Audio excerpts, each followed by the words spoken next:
소년심판으로 돌아왔습니다. 소년심판, 소년재판의 신 혜성 변호사입니다. 오늘은 통고제도라는 것에 관해서 알아보려고 해요. 통고, 처음 들어보시는 분도 굉장히 많을 거예요. 그쵸? 원래 소년재판은 보통은 이제 범죄를 저지른 아이들이 받는다고 생각을 하시잖아요. 기본적으로 그게 맞습니다. 그런데 범죄를 저지르지 않은 아이들이라도 소년재판을 받는 경우가 있어요.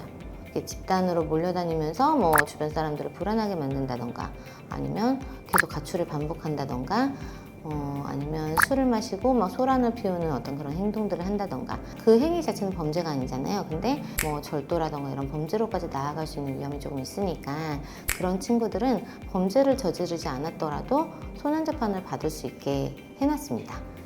이런 친구들을 우범소년이라고 해요. 범죄를 저지른 소년들은 범죄소년이라고 하는데, 우범소년들을 소년재판을 받게 하는 절차가 바로 통고제도입니다. 통고는 아이들의 보호자나 뭐 학교장이나 아니면 보호관찰소장, 이런 분들이 통고를 할 수 있게 되어 있습니다.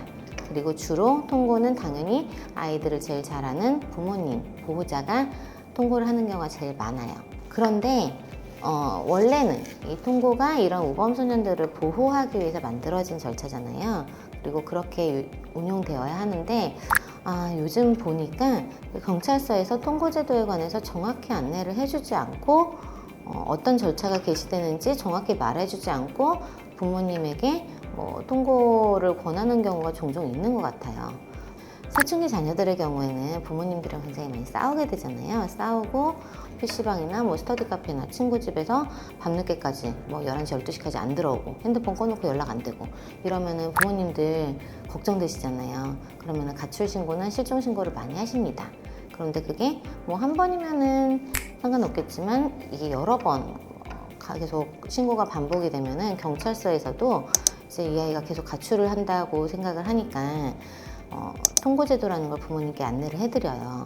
또 이런 우범소년들의 경우에는 아까 말씀드렸던 것처럼 굉장히 이제 비행 성향이 조금 보이는 친구들을 보통 우범으로 송치하다 보니까 소년재판을 하는 판사들 입장에서는 일단 통고가 들어와서 우범으로 송치가 되면 많은 경우 심사원에 넣습니다. 심사원에 관해서는 제가 초반에 설명을 해드렸을 거예요.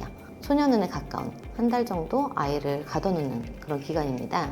이제 부모님들은 굉장히 당황하시는 거예요. 일단 잘 모르고 경찰이 어쨌든 아이에게 나쁜 걸 권할 리가 없다고 생각하고 좀 잘 알아보지 않고 통고를 했는데 아이가 소년재판을 받아야 된다고 하네. 심지어는 심사원에 갈 확률이 높다고 하네. 굉장히 놀라십니다. 그래서 이제 다급하게 경찰에 일단 취소하겠어요 하는데 취소 절차라는 게 없습니다. 경찰도 한번 통고가 들어왔고 그러면 이제 절차가 개시되면은 어쩔 수 없이 소년재판에 보내야 되는 거예요. 그냥 정말 사춘기 자녀와 부모 사이에 있을 법한 싸움, 뭐 학원 가기 싫다 뭐 이런 걸로 싸우거나 잠깐 핸드폰 끄고 나가서 밤늦게까지 안 들어오고 있길래 신고를 했을 뿐인데, 그렇게 해서 신고 몇 번 했을 뿐인데 재판을 받거나 심사원에 갈 만큼 뭔가 잘못을 저지른 것도 없고 문제되는 행동을 한 것도 없는데, 근데 지금 아이가 재판받아야 되고 심사원에 간다고 합니다. 어떻게 하면 되겠습니까? 그 단계에서 이렇게 놀라서 오시는 분들이 많아요. 그러다 보니까 부모님이 통고를 했는데 부모님이 변호사를 선임해준 그런 모양새가 되는 거예요. 그래서 저도 소년재판할 때 가끔 그런 케이스가 오길래 뭐지? 라는 생각을 했었는데, 이런 사정이 있었더라고요.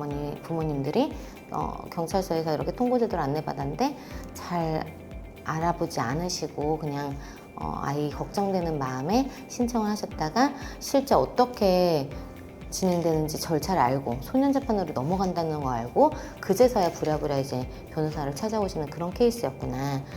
그걸 저도 이제 나와보고 알게 됐습니다. 그렇게 해서 제가 그런 사건들을 몇 건 했었는데요. 그럼 이제 재판부는 이런 사정을 모르시는 거잖아요. 그냥 가출 신고 여러 번 돼서 통고만 받은 상태이기 때문에 재판부는 이런 사정을 모르시고 있어서, 그럼 제가 이제 자료를 잘 갖춰서 의견서를 냅니다. 이 아이가 막 비행 성향이 강해서 가출하고 이런 친구가 아니라 정말 사춘기 자녀와 엄마 사이에 있을 법한 싸움이고 그냥 평범하게 일상생활 잘하고 학교도 잘 다니는 친구인데 이게 아이가 핸드폰 꺼놓고 연락 안 되고 하니까 어머니가 몇 번 가출 신고를 걱정되는 마음에 가출 신고를 했을 뿐인데 일이 이렇게 커졌다. 부모님과의 관계도 회복됐다. 잘 지내고 있다. 이런 자료들을 갖춰서 의견서를 내고 그렇게 해서 이제 심사원 위탁을 맡고 한 번은 그렇게 해서 소년재판이 일단 잡혔어요.